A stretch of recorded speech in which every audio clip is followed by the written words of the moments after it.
Right, those just coming in. When you sit down to your Macs, just tap the space bar and you'll log in with the login information on the board here.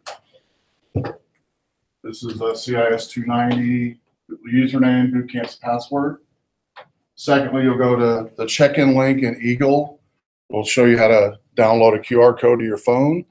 And then you'll come up here once you've done that and check in with the iPad up front, and I'll be up here to help you. And then lastly, you will go to the kahoot.it website from your phone to play a survey as soon as class gets started. We'll get started here in about 9 minutes. If you need help with anything, let me know.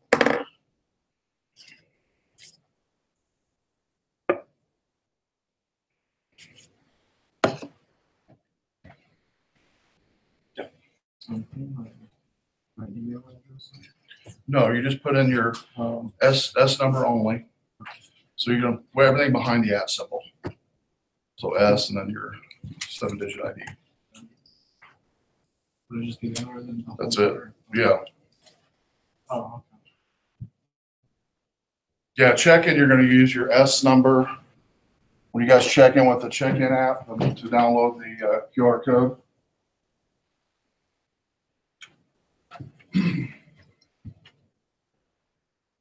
So you can put in the number or you can put in the letter S, whatever your 7-digit ID is. And it'll find a QR code for you. And you have it right there. You just tap the green button. yeah, it would. You did it? All right, cool. You're checked in then. If you need help checking in, let me know.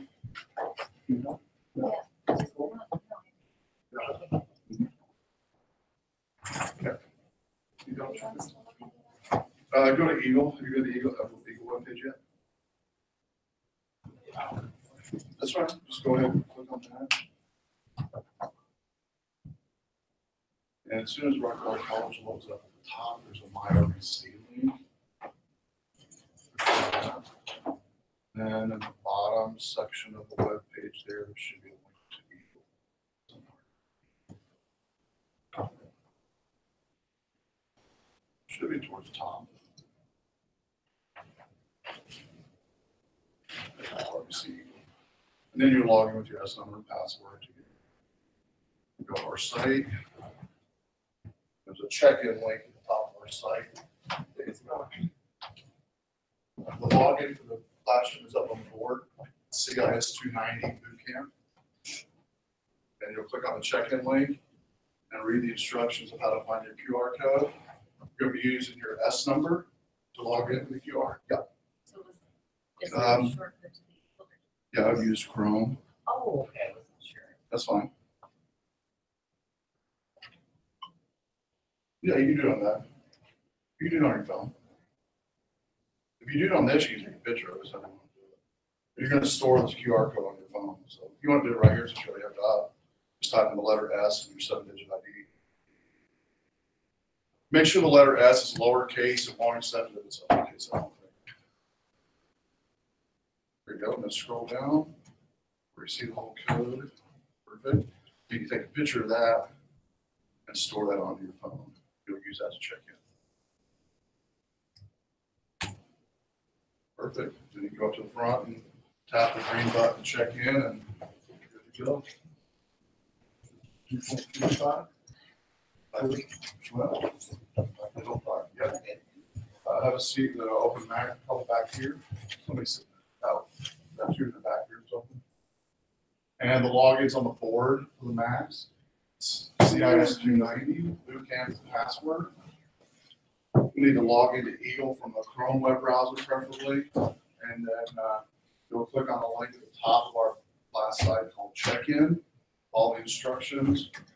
You're going to get a QR code for basically your S number. If you need help, let me know. Then lastly, you guys will log into the Kahoot.it from the mobile device. As you can see, the overhead since already logged in. Then just choose a fictitious name, and we'll get started in a few minutes. Need help with yours? Yep, just like the letter S, your 7-digit ID. Click submit. It should bring up your QR code. There you go. Then you can just save that to your phone, that image. Do a screenshot. Yeah. I'll switch to that. And then you're ready to go check in at the front.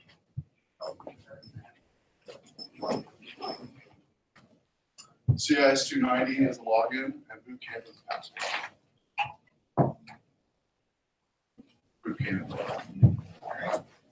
You go to Eagle from Chrome on your Mac, desktop. Log in, and you'll click on a link at the top of our Eagle page called Check-in. All the instructions. Once you get your QR code, you walk to the front like those are up here and check in with your QR code.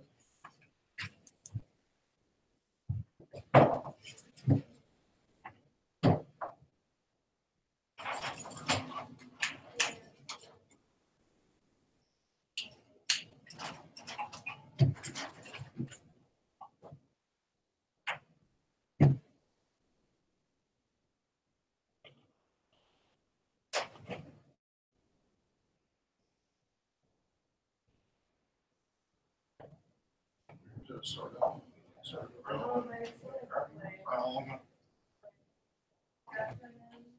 Do I know? Oh, you did? Oh, okay. Yeah, it does take forever to do this.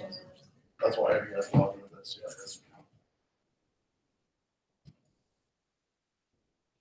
if you need help with the check-in QR, let me know.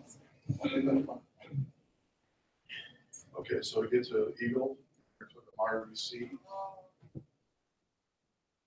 And scroll down and click on Eagle. See it there first. See Eagle. Log in with your S number password. To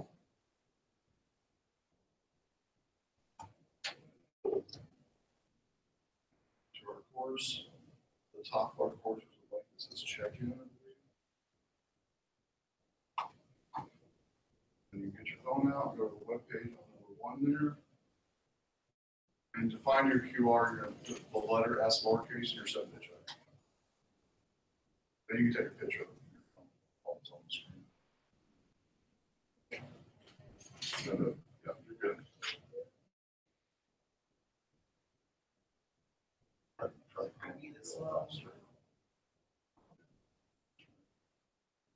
then scroll down and get the whole QR code. Picture. Scroll down. Yeah, take a picture of that. I want you to see the name show up. There you go.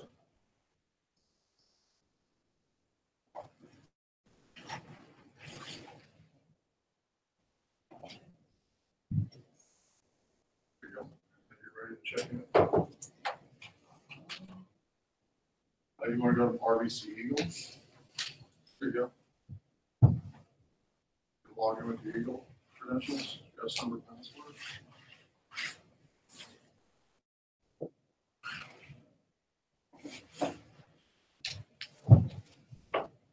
You check it okay? Good. Go with our course. Click on the check-in link at the top. And follow the directions. You have a mobile phone. Go to the URL on number 1 from your phone if you want it. Yeah. You can type it in or you can click on it from the browser.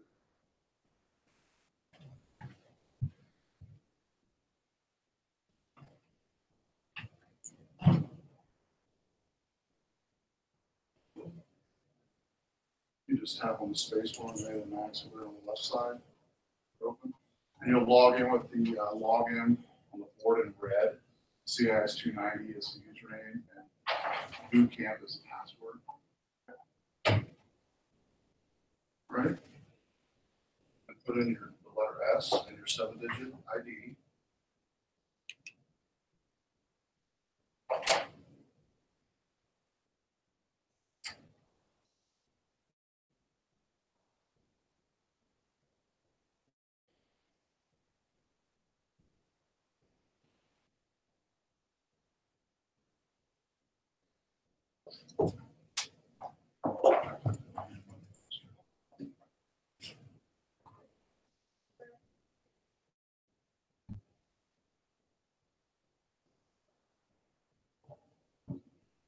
Yeah, that's unfortunately.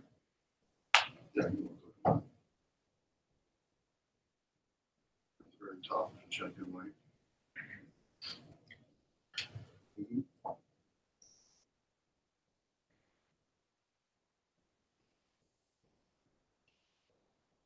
Click on that check-in link.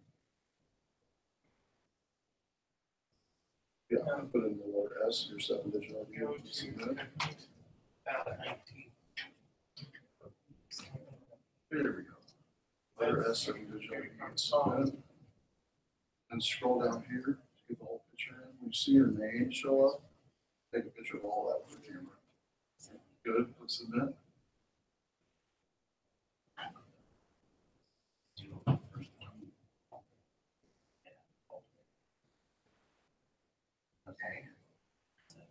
Okay, now good. Save that to your phone. Save that image to your phone. Screenshot if you want. You can download it or screenshot if you want. Did you take a picture of that? Now take your phone up to the front, to the iPad, and check in. You're going to use Chrome. Down here. And have you logged into Eagle already? Okay. As soon as this comes out, you'll see one of the links. Checking in with this week. I have no idea. Click on Hobbies Eagle. Log in. To the iPad? Is it check on the iPad?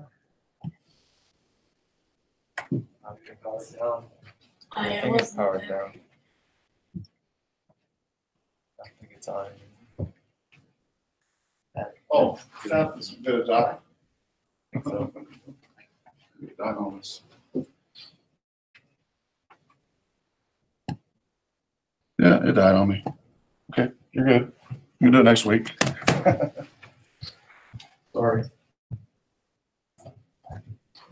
I do want to make sure those that have yet to save your image to your phone. You guys did save your image to your phone, right? Okay.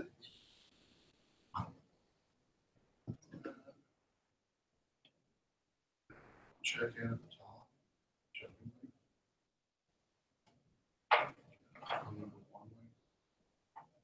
I'll charge my iPad while I'm talking. Those who couldn't check in, you can check in the session. S.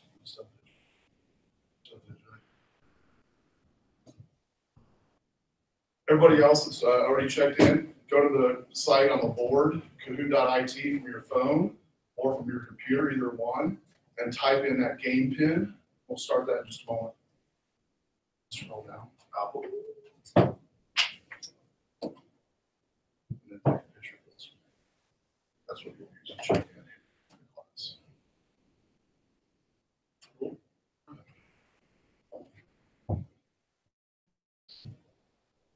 Well, this is Web233. My name is Professor Chuck Conk. I'll be with you the next 16 weeks. This is Intro to Digital Photography.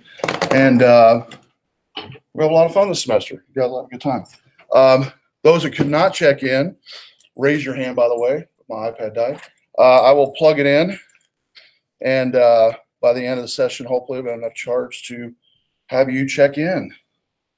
And the iPad will be up here and ready for you to charge, or to charge, hopefully be charged. We'll be ready for you to check in about 7:15 each Tuesday.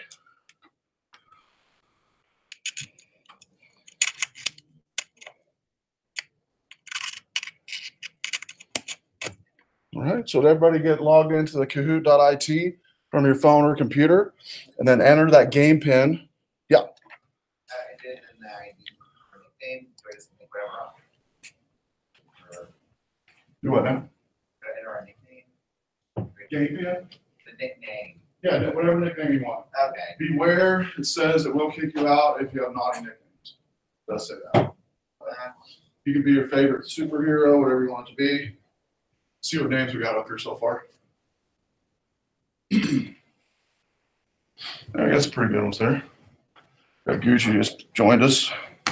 LNG, apologize for my voice, it's about gone. Skylark, Jarple, interesting. Mama Bird, Brittany Triple B, David Barnes, Jack and T, Asmini and Devil, and what I know who that is. Nick, Sophie, David Bay 19, Brittany Barnes Jack, and Nevermore so far. All right, good ones. Like it. Who am I waiting on getting joined in? I'll wait a few moments if we need to. Okay, cool. You're good. We're fine. Go ahead and get joined in. Get another minute here. Okay, so like I said, when you come in, the iPad will be up front. Everybody saved your QR code, right? You'll check in first thing when you come in. We'll go over tonight, just an intro night. It's going to be a short night of how the structure of the class is, assignments that are due. I know some of you already asked questions about what type of camera. We'll talk about all that, get that all cleared up. Before you leave tonight, you should have all those answers, all those questions answered. A little bit about myself while we're waiting on a few to connect here. I've been on campus here for about 20 years, I guess, 20th year this year. We moved from Springfield, Missouri. I was born in New York, and so I kind of have a fast Southern accent. And so the more I'm at ease with you and such, my voice isn't hoarse like this, you'll really hear Southern accent come out. So just know that. I do record all my sessions though. So what you see on the overhead here is being recorded, so you don't have to feverishly write things down. I do have a couple students that always join outside of our campus that can't come because of disability or because they just have something that job related that they couldn't make it to the class. So if you have to travel for work, or if you can't be here for a session that we're in house in class, you can still watch it live or post session, either one. If you're familiar with YouTube, which most of you are, we're streaming it via YouTube live event. That's how I do it in all my classes. And so is everybody joined in now? Cool. All right. So this is Kahoot is a really fun way to learn. You can do quizzes on Kahoot. We're doing a survey tonight. Just kind of see where your head's at with photography. But you can set up your own Kahoot, basically. Just go to kahoot.com and you can set up your own account, create your own Kahoots, or play thousands of other Kahoots people have created, all right, at no cost. And so the way surveys work is you'll have like 4 choices. There's no winner because it's a survey. But when we do the quizzes, which we will be using as the semester goes on, the quiz component, there will be winners, basically, leaders in the pack when we do it. But none of these are graded. They're just for fun and to see where you're at with your knowledge base of photography. And so hopefully you enjoy it. Okay, so is everybody in, or I need to help anybody? Okay, I'll come back. Okay, just let me know.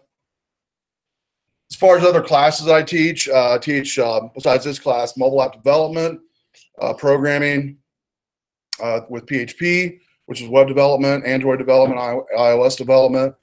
I'm a full-time programmer through the day at Aqua Aerobic Systems here in town. And so before that, I was a full-time teacher at Rockford Christian. I was there for 8 years over the computer science at Rockford Christian campus at the high school level, worked with Don Carter. And so, yeah, so we like Rockford. Our kids are from here, all grown and married and having kids of their own now. So we just had grandchild number 4 in November. And Mackenzie is her name. And she's beautiful. And she's about 12 pounds right now, I believe. So she's growing up fast.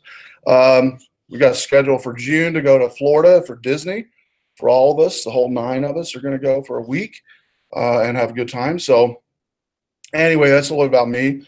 I teach all the fun classes because students that take my classes generally want to learn something that is something in their field of interest and something that they're currently doing already, or they want to learn how to do better, basically. And so regardless if it's photography or programming or whatever. So is everybody in now? Cool. All right. So let's go ahead and get started. And you'll see a question. There's 9 of them, and you can respond as quickly as you can. Why are you taking this course? Is the first question. Grad requirement or general interest?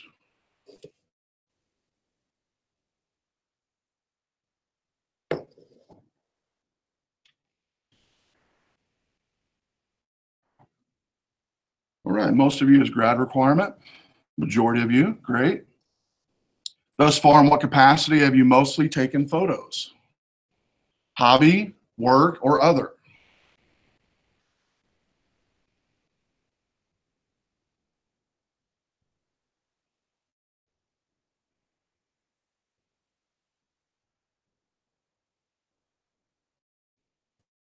All right, most of you have taken thus far hobby. That's great.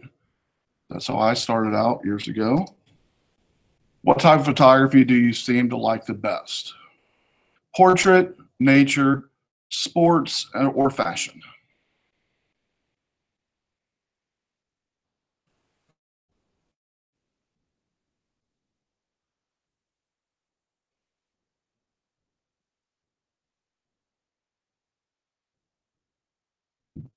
All right. Most of you like nature. Yeah, that's good. We live in a good area for that, whether it be Rockford or Wisconsin or Door County. All beautiful places, especially Door County. Awesome place to go take photos. Galena. Galena kind of reminds me a little bit of the Ozarks in Missouri. And a lot of hills and stuff, really beautiful. That's good. Are you interested in completing an internship this semester? We usually have internships come across my desk. If you are interested, say yes or maybe. It could be for our SAR, it could be for any number of photographers here in town, or myself for something in-house. Cool. So majority of you lean towards the yes category. Yes or maybe category. Great. So when was the first photograph taken? This should have been was. When was this photograph taken, you think? When was this photograph taken? 1827, 1847, 37, 57.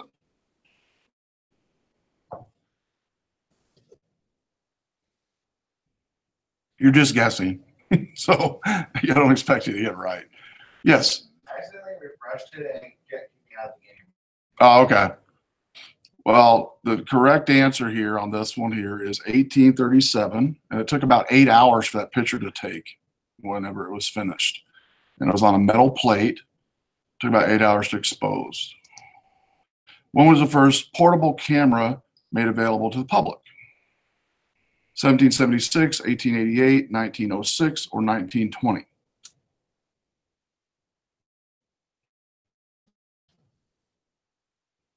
Best guess.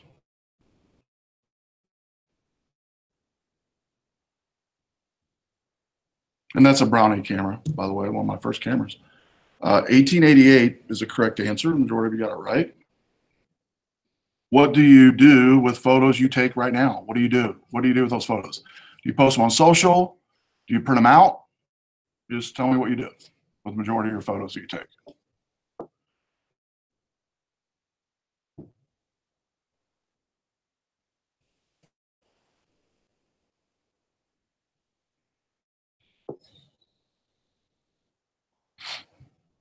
The majority of you do post on social, which most of us do, right? Very few of us on a daily basis or weekly basis print photos out anymore, right? The first color photograph was taken 1861, 1900, 1910, or 1700.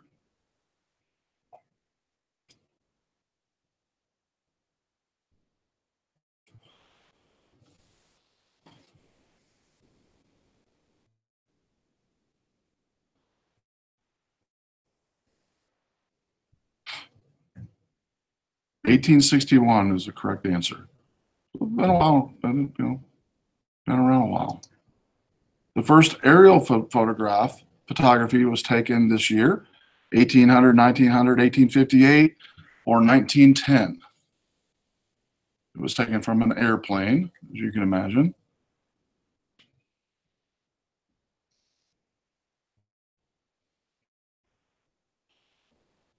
Just fun facts. That's all this is about photography. All right. The correct answer is 1858. Cool. That's a Kahoot. All right. What a hoot, right? Hopefully enjoy it. We'll do one probably each session we're in face to face. And since tonight's I'm going to turn off this front light because it's hard to see my screen anyway.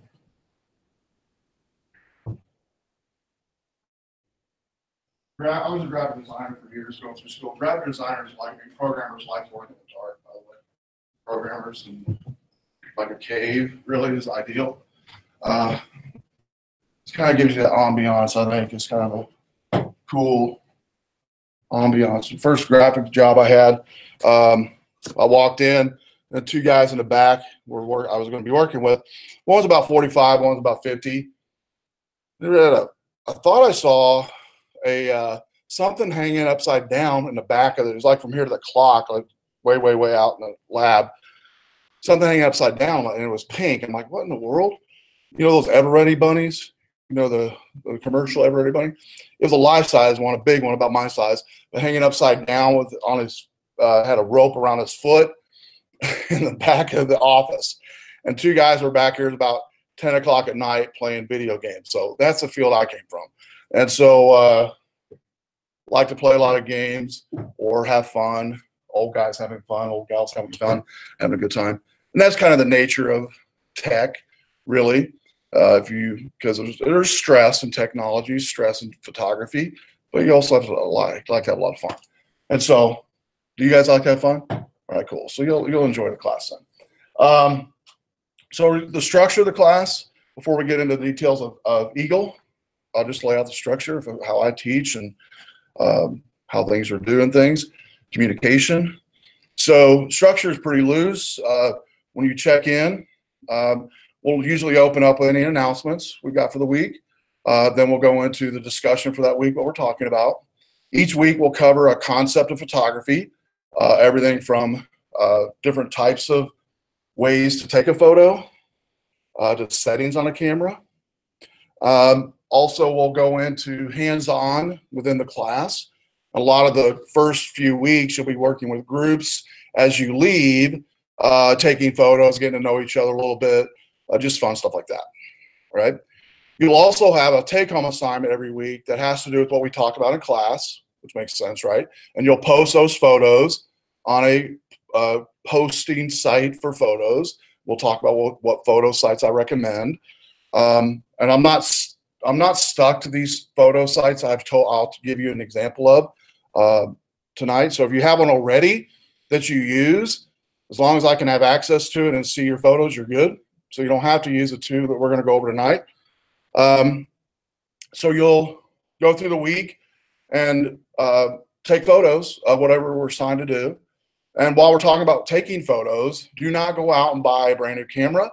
Whatever you have currently is great, whether it be a simple point and shoot, whether it be a high-end camera phone, irregardless what you have, to a high-end DSLR point and shoot camera that costs thousands of dollars. Whatever it is you have in between is fine for this class, because you're going to learn techniques and skills that you can apply to any type of device you take a photo with, okay?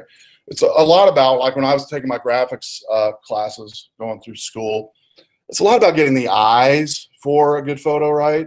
And what a good photo should look like, what good lighting is, what good structure is. If you have all those concepts down, you can literally pick up any camera and take a pretty good photo, right? You don't have to spend thousands of dollars.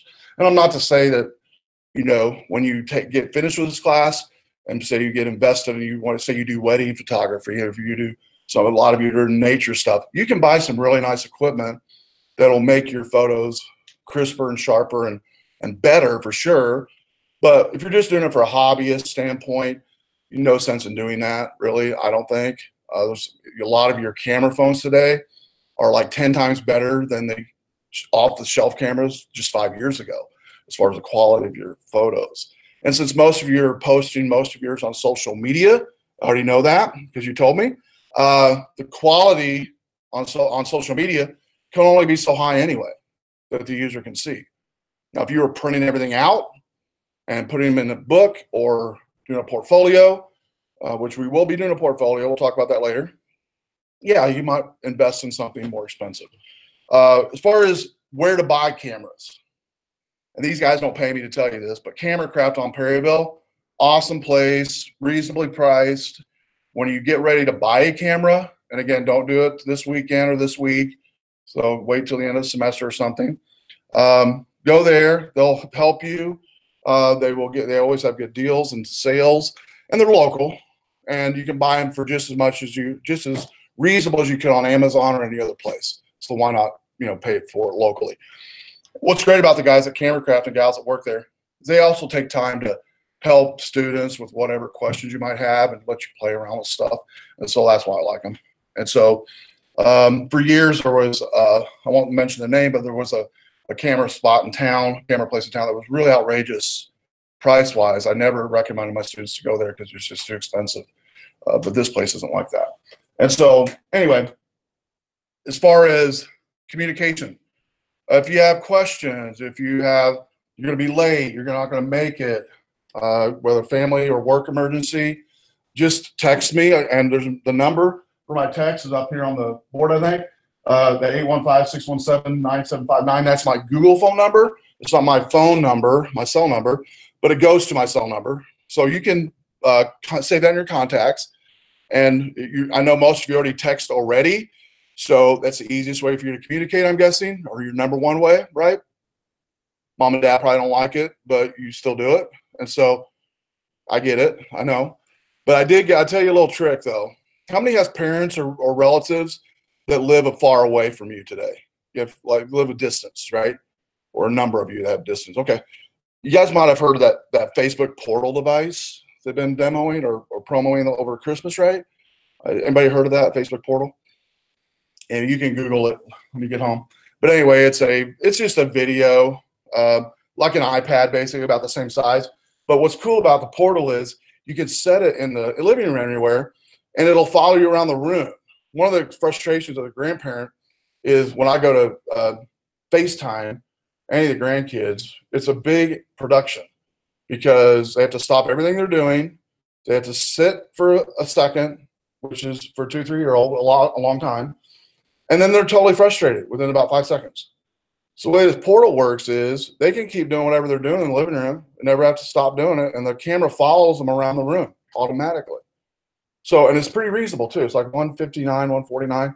So if you have distant relatives or grandma, grandpas, or folks that are technically challenged in your family that you always have a hard time FaceTiming with them because maybe you see their ear or their head or their elbow. You never see their face. You ever FaceTime with people like that? Where they're always like somewhere weird on the FaceTime. So Portal's a plug that, again, they're not paying me for, but it's something if you want to keep in touch with family at a distance, that helps a lot. And one of the things, the reason I mentioned that is one of my passions as a photographer, and again, I started out as a hobbyist with my mom years ago, and that Brownie camera, which is this one right here, actually, it still works. I still have it. When I was 10 years old, I had a Brownie camera from my grandparents that they used when they were growing up. It has a 3x4 negative, meaning you could take the negative within the film and produce a 3x4 print. So I saved money mowing lawns to create my own dark room to start developing my own film at the age of 10. So that's where I started. My mom had a 35 millimeter. She loved photos all the time. Nature was her big. She liked nature. And so that's where it started. And then over time, when I went into graphics, I take a lot of photos for that professionally for work. Then we got hired here on campus 20 years ago as a programming teacher. They found out I had photography experience and a graphic design degree. And so I've been teaching digital photography ever since. One of the cool things I've always wanted to do here on campus is in the basement of this building. There is a dark room that's not used for anything still. I'd love to take this class and have like the first 6 weeks be like old school film dark room production. That would be awesome, because we just take for granted, right? Everything that we take a picture of, we take for granted, because we can just take 1,000 pictures tonight and just delete them. Who cares, right? Just delete 1,000 pictures. You know, when I first started taking photos, like a Brownie only had 8 negatives. So every picture was really important, right? Had to really take time, because again, being a 10-year-old, you only have so much money to buy the film, but we just take for granted, right? We got so much, we unlimited space on our phones. I know on my iPhone, I could take 1,000 pictures and not even ding the hard drive inside my iPhone. And whether you have a Droid or whatever, same thing, right? So you kind of lose the, I guess, kind of the history of photography. Because when I learned photography in school, we did darkroom, we did typography with letters, old school like they used to do on newspapers, where they laid each letter on the paper with the film, all that. And you kind of gain I guess, a more respect, I guess, for the art of it. So long story short, one of these days, I'm still pushing for that room. They've not used it. And I still have equipment too I can put in there. So even after you take this class, just keep in touch with me on Twitter or something. And one of these days, you'll see a post about the darkroom being resurrected. And maybe you can come and take part in that. That'd be great. And so as far as communication, texting, like I mentioned, I recommend and prefer. Email as well is good. I'm a late night guy and an early guy, both. I was raised on a farm, so I'm up late and rise early. And so anybody else like that in here, by the way? Up late, rise early? Okay. So even if it's 10:30, 11 o'clock at night, if I'm awake, I will respond to you. Okay, I won't wait till 6 in the morning or whatever to respond. I'll do it right now. The reason I do that is a couple reasons. It wasn't too long ago I was in school, and I know how frustrating it is when you're working on something or you have a question about something, especially if you have a family or you have a full-time job, which most of you do. Your time is precious too. Your time's limited too on how long you can work on something. And so by replying as quickly as I can, I know I'm helping you out, because you've probably waited a while before you ask me a question, I know. And so you've exhausted all of your efforts, right, before you've asked the question. And so I take my time to stop whatever I'm doing and reply. So and you're not going to annoy me, because I know some professors, it annoys them and they tell you not to do that. So it does not annoy me to do that, for you to do that. So don't feel free to do that. Okay. So that's my communication, how I communicate. As far as the in-class communication, when we're talking and discussing topics and concepts, I definitely welcome interaction and questions and comments and things of that nature, especially when you're working in your groups. Now, technically, how many ever remembers working in groups in school recently? Maybe? Okay. Okay, and when you're working in a group of 3 or 4 people, usually one person arises as the leader of the group, right? Guys, we got to get this project done. I'm going to make sure everybody gets it done.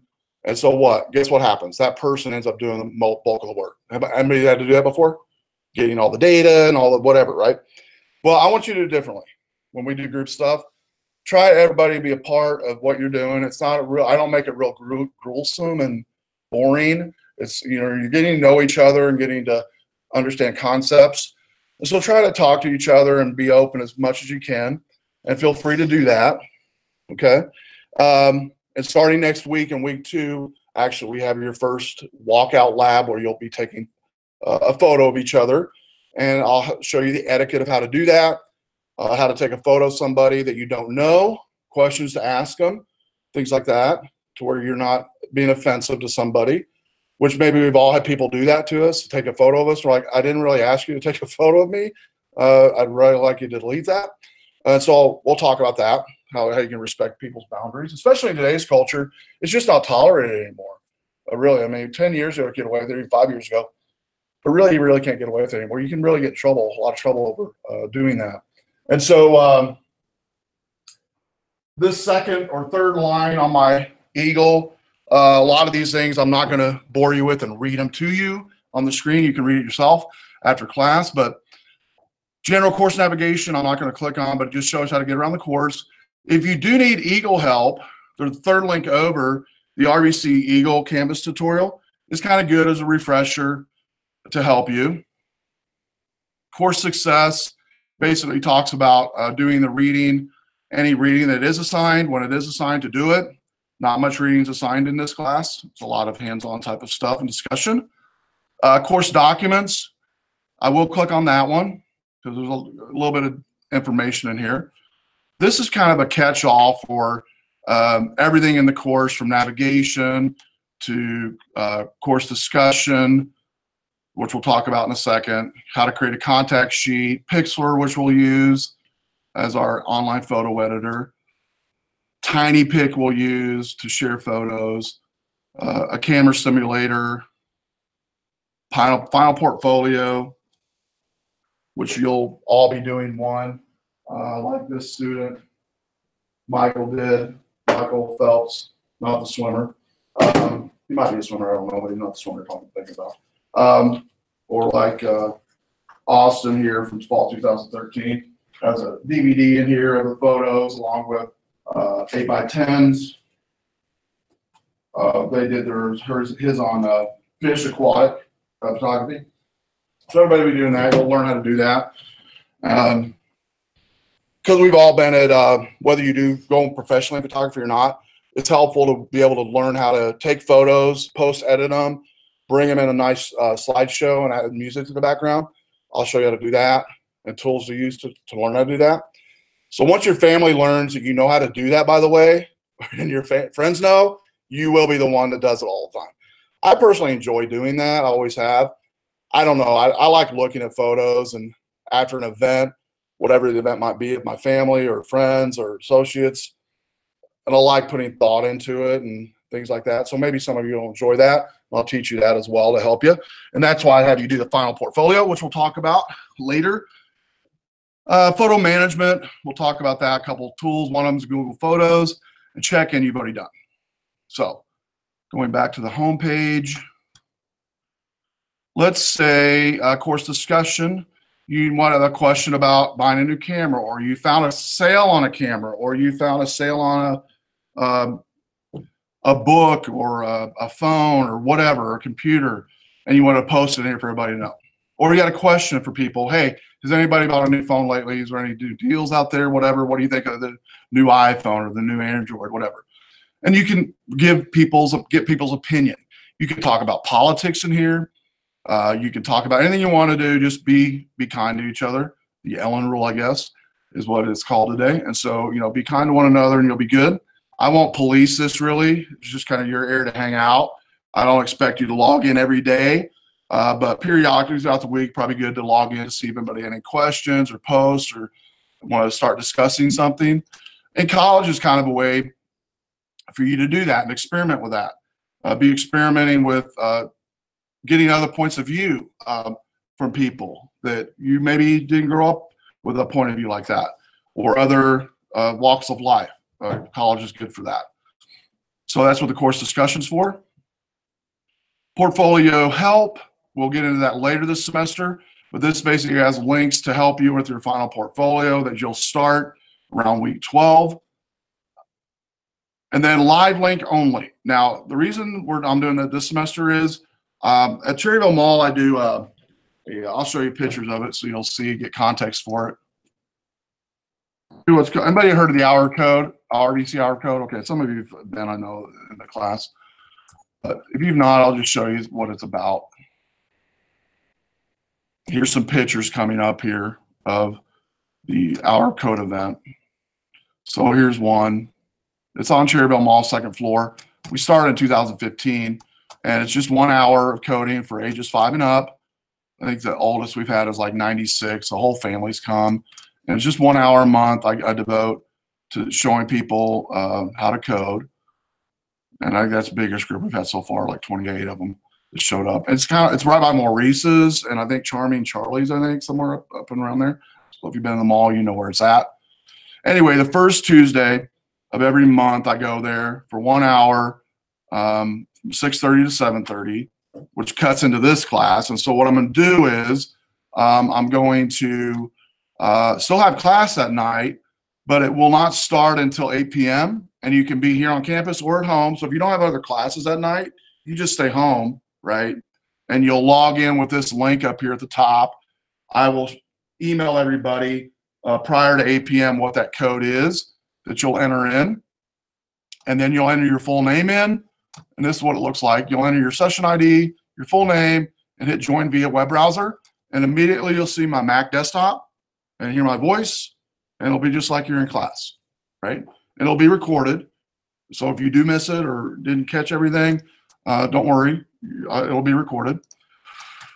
You will also be able to ask questions during that session as well when I open up the chat area. And so nice thing about that is I will repeat the questions people have asked. You don't have to ask a question, but if you do, I'll definitely welcome those. So that'll start at 8. It'll roughly go for about 30 to 45 minutes on the nights that we meet online. The discussion will. Questions about that? So that means you do not have to be on campus for those 3 dates, February 5th, March 5th, and April 2nd. Those 3 dates, which I think is all Tuesdays, hopefully. You don't have to be here for those nights on campus anyway. How many is this your only class on campus on Tuesday night for the semester? Okay, so those who raise your hand, you don't have to come on campus. You stay home, fire up your MacBook, your Windows device, whatever. You can even view it from a tablet, I believe, as well. It works that way as well. And so I've used this this tool called Macago for a number of years. I started using it for developers because you guys have seen this in classes. This one's not too bad. This screen here isn't. But have you ever had classes where the text is so small it's really hard to read from way back in the back? So the way this works is it takes this screen and puts it on your screen to where you see it up close and personal. So hopefully you'll enjoy it. As again, I'll probably more likely be doing this from the center court in the mall, just so you know, because it's going to be right after hour of code. I might even just sit there in the hour of code and see my kids in the background. That's okay. We'll have fun with it. We'll enjoy it. Okay. So mark those 3 dates down on your calendar, 2/5, 3/5, and 4/2 as the online class nights. So you won't forget. I will email remind you, and the week before I will remind you as well. But if you're like me, the more reminders, the better. Give yourself, whatever that might be. All right, so let's go ahead and keep going here on week 1. If you'll click on week 1 with me. The first thing you'll do in week 1 is the syllabi. This link here, you're going to have a new syllabus updated, but this is okay, but the formatting I don't like, so there's a new updated one I'll show you in a second. So you'll read the course syllabi the first week. You don't have to do it now. Also, you will complete the About Me, which that should be number 2 instead of number 3. I will correct that now.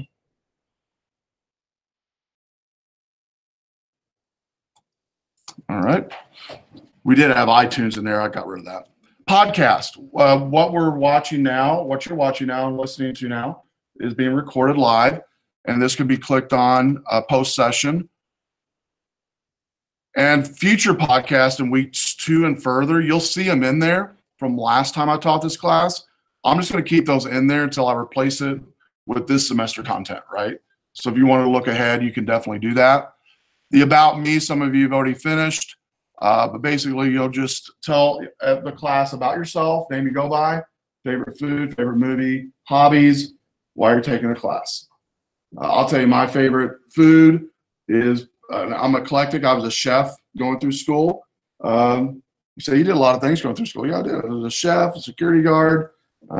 Also went and did some graphic design. But I was a chef in a Mexican restaurant and also in a restaurant called Hemingway's and Bass Pro Shop in Springfield, Missouri. Have you guys ever heard of Bass Pro Shop? I think around here it's like Camellas or something like that up north. Can't remember the name of it. Anyway, they had a nice 4-star restaurant. So my favorite food, though, actually is probably going to be more towards Italian and Mexican. It's kind of both, Italian and Mexican. Anybody else want to share your favorite food? Favorite food type? Why not? What is it? I like everything. You like everything. There you go. Yes. I like potatoes. Potatoes. Oh my gosh, that's my potatoes I love, but it's my downfall. I have to watch potatoes. So, but yeah. So you'll just share your likes, what you like on food. Favorite movie, mine's What About Bob? If you've never seen it, Netflix it this weekend. Bill Murray, you'll laugh your head off. Hobbies, I play guitar. I come from a musician's family, and so I play all different types of guitar, electric, acoustic, ukulele, and I like all different types of music, from rock to jazz to country. And so my dad and uncle both played for a living growing up.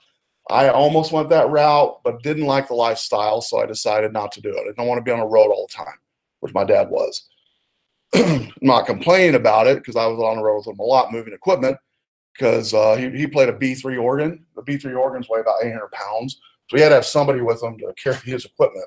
And so I was the guy that was chosen. And I enjoy doing it, but if you know anybody who's a musician, or if you know people that's in music, it's a hard life. It's a hard lifestyle. And so I just chose not to go that route. But I still enjoy playing. Still have a whole room full of music. I play all the time.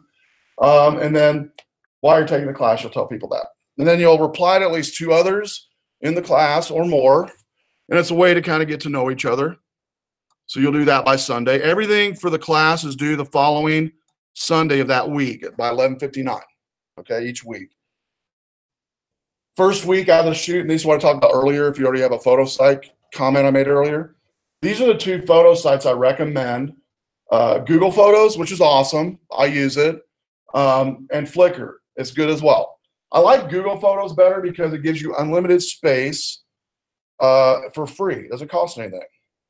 And so what's nice about it, if you have an Android or an iOS phone, you can download the Google app, and every time you take a picture, it'll automatically upload it to Google Photos, and then it'll tell you, click here to free up your phone from those photos once you've uploaded them. That's great, right? Because the number one way people fill up their phones, as you can probably guess, photos, right? 5 to 10 gigs a piece or 10 megs a piece, you can fill it up pretty quick. Flickr is a good one as well. But out of the 2, I lean more towards Google Photos just because I think it's they work on it more and they update it more than the others. But if you have another site, like I have a professional site I use, and we'll use it here to share stuff. I'll show you. It's called Foki. Foki does have a free version, but I get the paid one because, again, you get unlimited.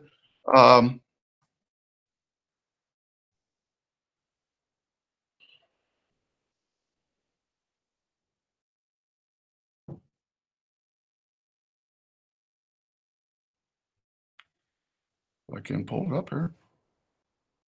Yeah. A lot of professional photographers use it because the cool thing about Foki is you can set up a store. So if you're taking wedding photos or school photos for an event or something, and give people a link, and then they can, instead of you having to worry about copyright issues or them buying it through you, you can put a store up, and then they can buy it from there and download it. Or like I do for family, I just set up a free store, and they can just download whatever.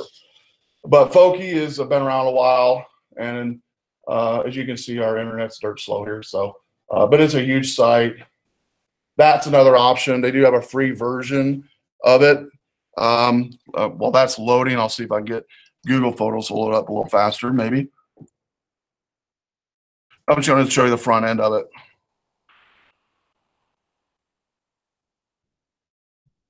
Oh, here's my grandkids. Okay, this is the first picture they had of Mackenzie smiling with Quentin.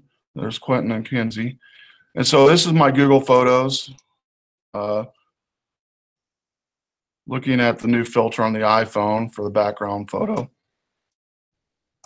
So really easy to manage, really easy to update and to share and create animations and stuff like that.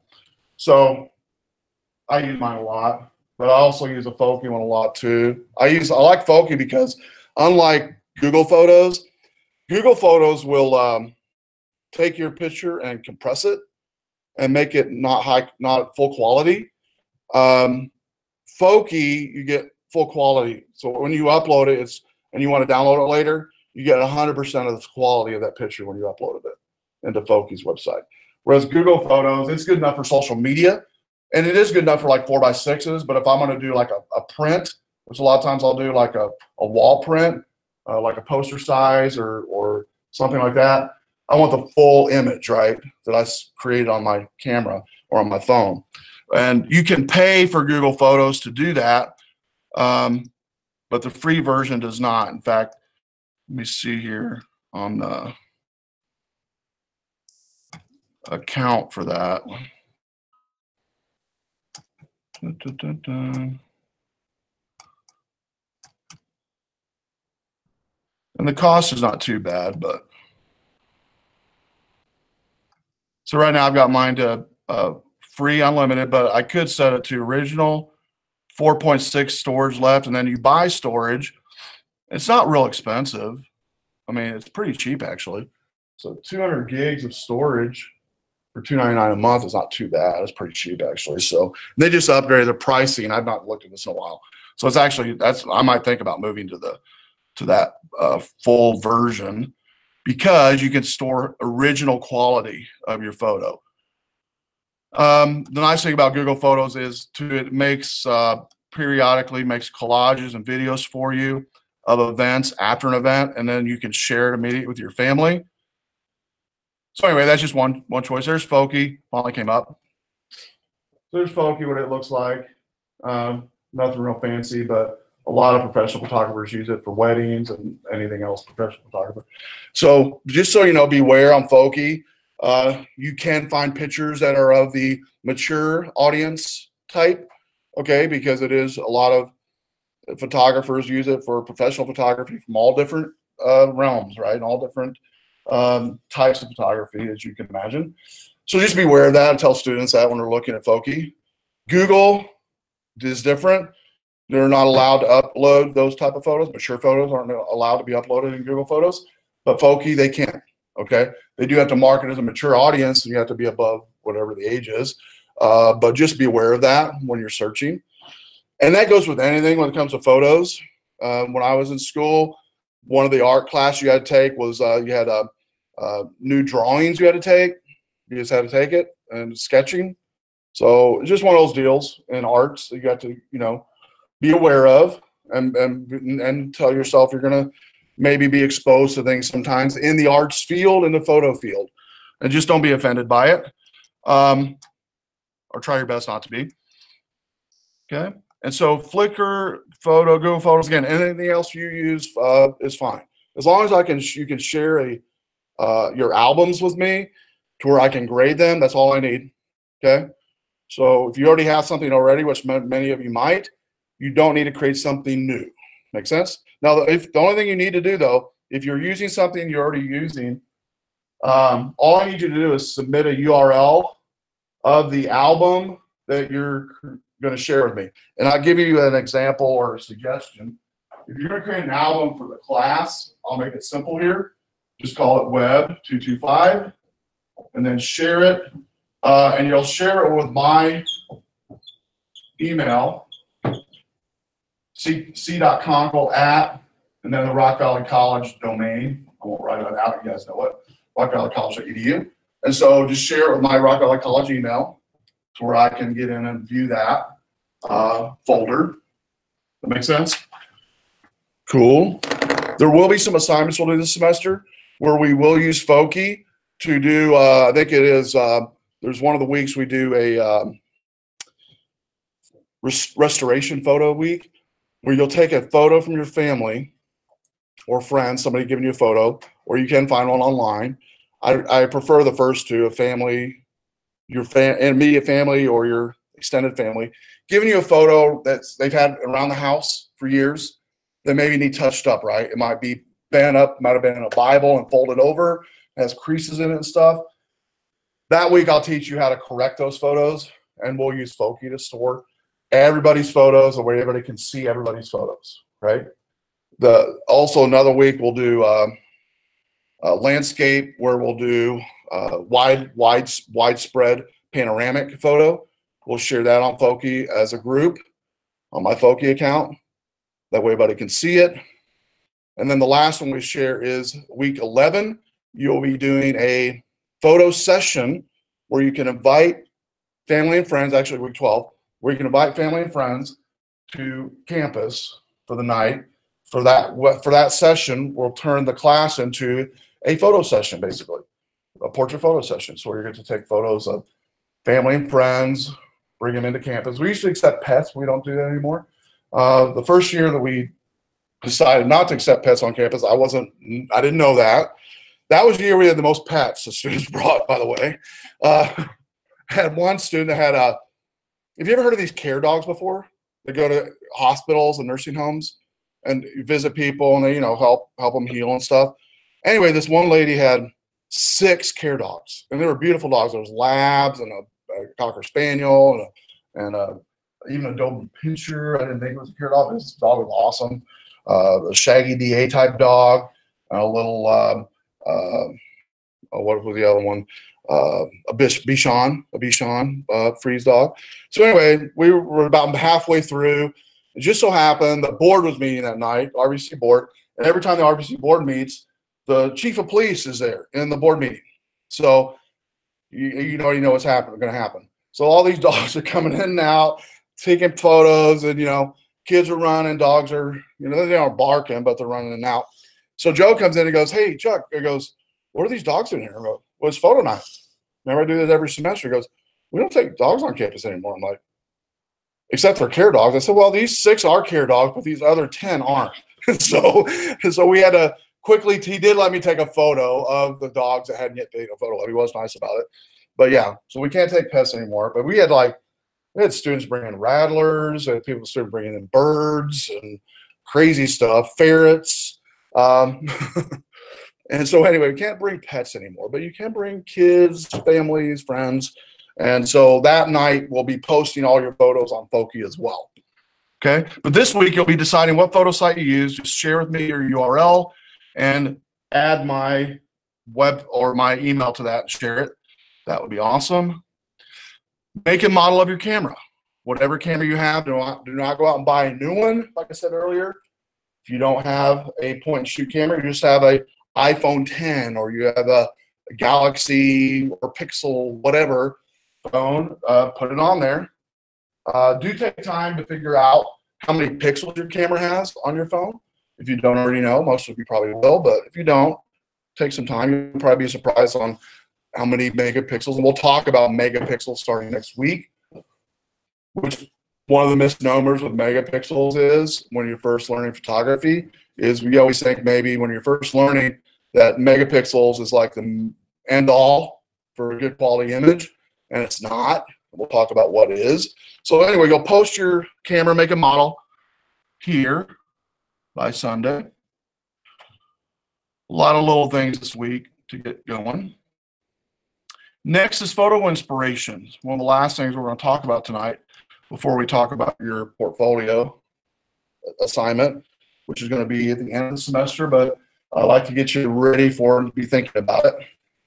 So like I talked about earlier, I told you about not really important for this class anyway as far as the type of camera, but you'll be learning all the techniques and settings and getting an eye for photography, right? That's the important thing. Getting an eye for photography.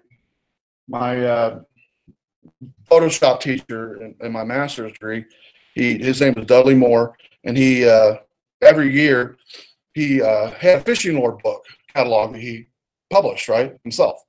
And he took all the photos and laid them out in Photoshop. And each semester, he would be in class in the back working on his Photoshop book or his fishing lure book all semester. So he'd show us something the first 10 minutes of class, and then we'd be working in the next 3 hours, and he'd be working on his Photoshop fishing lure book. Well, one night he had to leave to go to a book signing for his photo fishing lure book, and asked me to help teach the class, which I did. And that's actually the class where I fell in love with teaching. I taught a number of like 3 classes in a row. And that's why I switched my major from being a graphic design photographer to becoming a teacher. And so, but the reason I tell you that story is I was inspired. And one of the things Dudley taught me, besides, becoming a passion to become a teacher, was he gave me the passion for, and my mom, I guess I could attribute my mom as well, a passion for photos in general, right? But Dudley kind of honed it in a little bit more. Mom was just, she liked to take beautiful photos and, of nature. What I learned from Dudley was the details of a photo, like lighting, structure, things I didn't learn from Mom, even though she took awesome photos. So he taught me more detailed stuff. And then he always talked about the thing called the eye of a photo, having the eye of a photo, a good photo. And another thing he taught me was white space, understanding white space, the importance of white space. Meaning, you know, when we give you when you're a kid and you're in kindergarten and the teacher gives you a piece of paper and some colors, what's our tendency to do with that piece of paper and those colors? To just, you know, fill a little bit of the paper in or fill the whole paper of colors? Which one do you think we normally do? Anybody remember? Or if you have little kids, you already know, right? We like to fill the whole thing up, right? With colors, the whole picture up with colors, whole paper. But white space is those blank spaces that there's nothing there. There's just nothing. And white space gives, in photos anyway, that makes or breaks the photo, okay? White space does. And so the perfect amount of white space will leave the photo kind of like make you wanting more of a photo. Because you ever seen a photo that had too much, it was too busy, you get too confused about it. And so white space is important. You'll talk about that this semester. We'll also talk about what's called rule of thirds, where how things are laid out in different segments on a crisscross on an image. You'll start getting an eye for what a good photo is, what good lighting is. And each week you'll do a take home to help you hone those skills to where hopefully by the end of the semester, you have a better understanding of all these things, whether it be lighting, whether it be how to frame a photo, whether it be different types of post editing tools that will help you presenting a photo, telling a story with a photo, things like that. So what you're going to do for the take home is I'll go over it with you here real quick. If you want to just watch, you can, and sit back and just watch it since it's being recorded anyway. You're going to take time for this one, and it's going to help understand, hopefully help you understand, me understand what inspires you, and maybe even help you understand what inspires you. Maybe you don't know yet what inspires you. Most of you raised your hand earlier in the quiz. You did, most of you did the nature choice, I believe. But you might be like, I don't know why I like nature, I just know I like nature, okay? Hopefully this semester you'll learn why you like it, what the reasoning behind it is, okay? Because I might like a picture and you look at it and go, yeah, it's okay. Same thing, you might like a photo and you give it to me and I'm like, yeah, it's nice, but you know, I'm not really my cup of tea, right? Because all of us come from different backgrounds, different you know, experiences. And so what means something to me might not mean anything to you, and vice versa. What means something awesome to you might not mean much to me, okay? And so the eye, though, or your understanding of an inspiration is important. So first thing we're doing is go to this site. We're going to browse. You're going to browse at least 5 photographer portfolios. Now, again, disclaimer on this, warning, there are going to be photos in here that are racy in nature and that might be pushing the envelope in nature, so just know that. So don't pick those portfolios if you do not want, if you get offended by that. Do not pick that portfolio. While that's loading, hopefully it loads here in a second. In fact, you know what I'm going to try to do since it's loading so slow? A lot of times if we select Wi-Fi, it goes a little faster. So let me see if I can connect to Wi-Fi.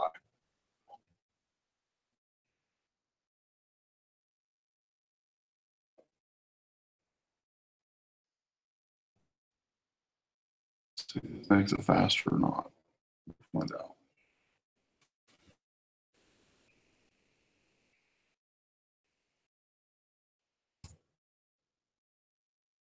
Oh yeah, I guess so. Okay. All right, so I'm just going to pick one. I'm just going to pretend that I'm you, and I'm going through here, and we're going to pick a portfolio.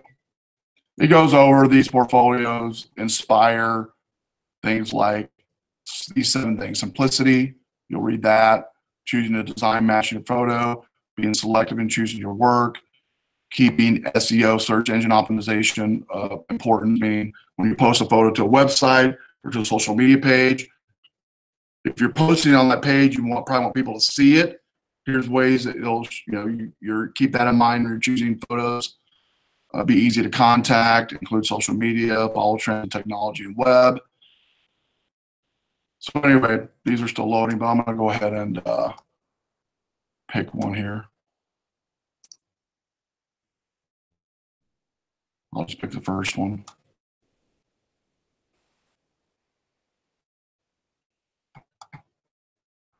While that's loading, so what you'll do is you'll browse the portfolios, and then you will reply below with a link or upload the photo that caught your eye. Most of these photo sites disable you from downloading the photo, so you can do a screenshot of it or a snippet of it. If you're a Windows person at home, you can follow directions under number 3 on how to use the Snippet Tool, which is a lot of fun if you've never used it before. And it's free. It's part of your Windows operating system. If you're a Mac user, you can do the Shift Command 4, which I'll do on mine here to show you. It creates a little crosshair there where you can select any part of your computer, and then it will store it on the desktop. I'll open it up there so you can see it.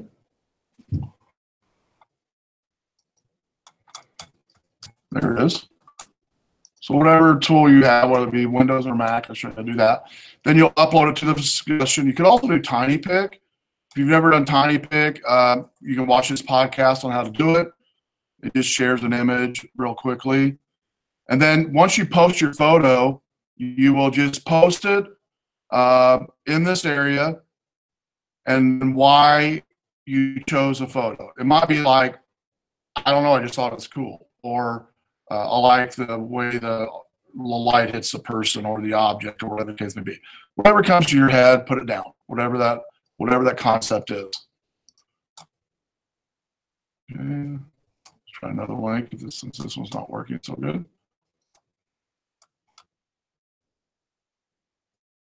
I am on Wi-Fi. Yeah. I'm gonna click on that link again.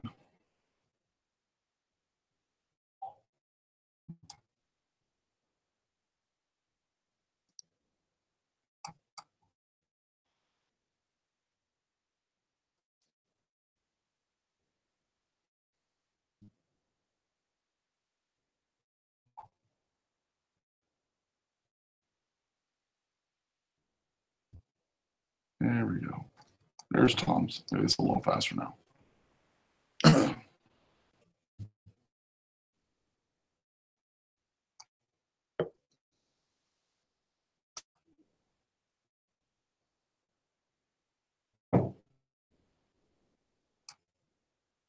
And just be patient with depending on how many people's hitting the site, could depend on speed. Your internet at home is going to be much faster than school, I guarantee it.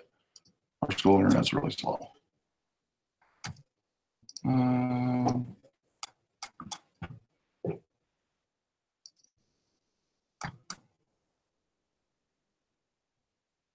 let me disconnect it now and see if it goes faster.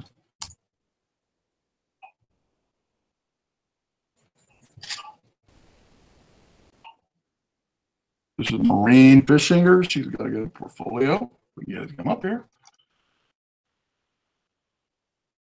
And I'll show the snippet tool on the Mac, but you can do the same in Windows as well once you find it.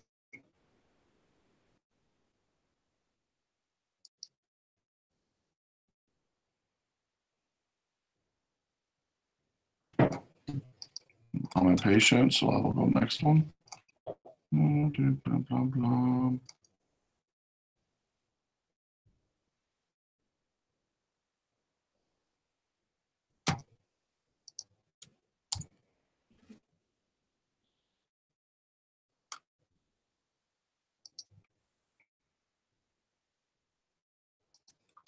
Try another browser. Let me try Firefox. Might be faster.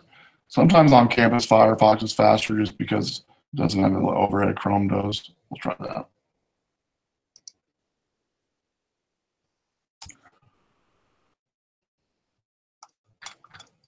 Not always, but we'll find out.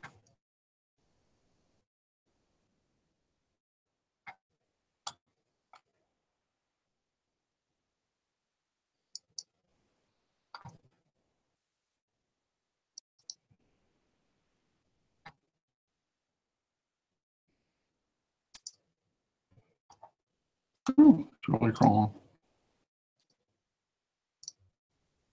Reminds me of a 7th grade computer class I taught once. When you guys remember dial-up days? Anybody in here young enough or old enough to remember when you had dial-up at home? Oh, Dial-up modems instead of the fast internet we have today.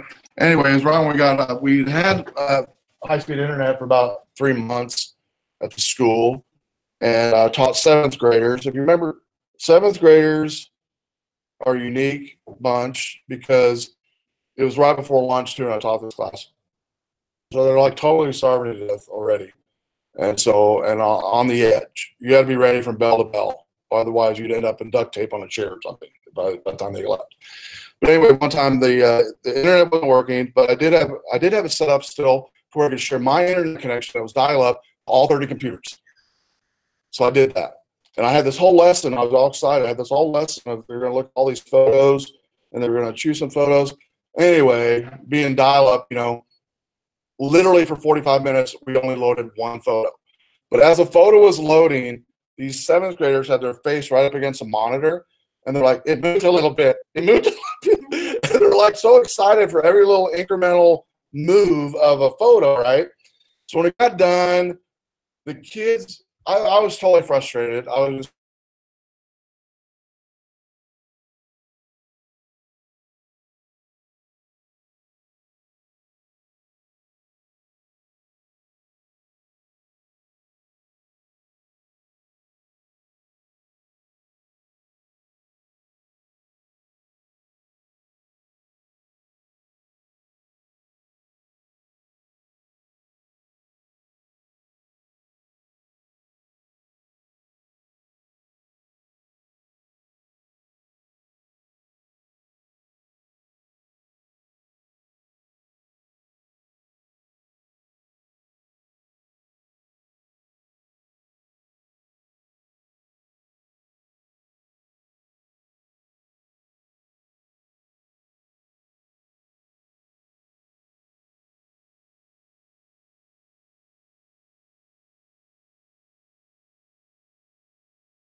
or whatever the case may be. And so I'll post it in here, and let me see if I can. Yeah, because this one here is going to have time. It's going to be what I recommend to do. And I know it's dirt slow right now. Ooh, maybe this is going to be faster.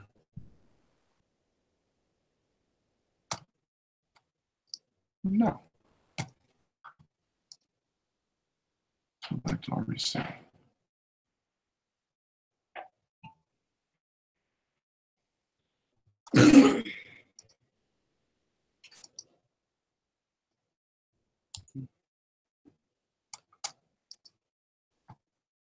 Wow.